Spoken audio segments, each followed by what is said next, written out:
This woman looks lost, but she's trying to find out who's been killed in an Israeli airstrike. There are no bodies here, only some remains. An experience many in the occupied West Bank know all too well. From these shoes, she tries to identify one of the Palestinians who's been killed. She tells this man.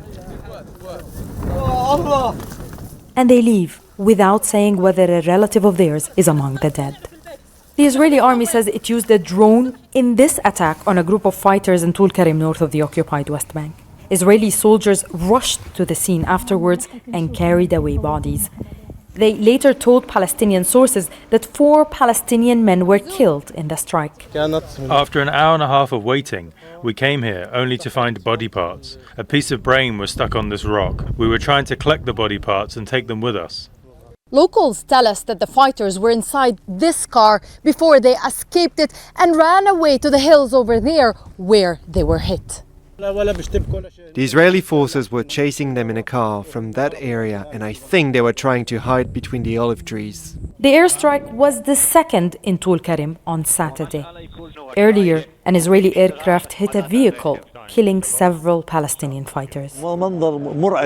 The scene was truly horrific. People were burning before our eyes inside the vehicle that was on fire, and all we could do was watch, unable to offer any help.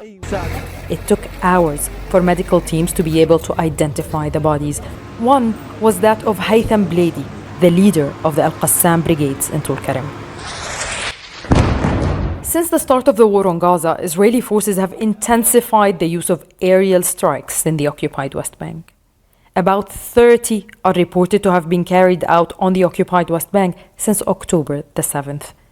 Many believe such types of attacks are likely to increase. Nida, Ibrahim, Jazeera, the occupied West Bank, Palestine. Make sure to subscribe to our channel to get the latest news from Al Jazeera.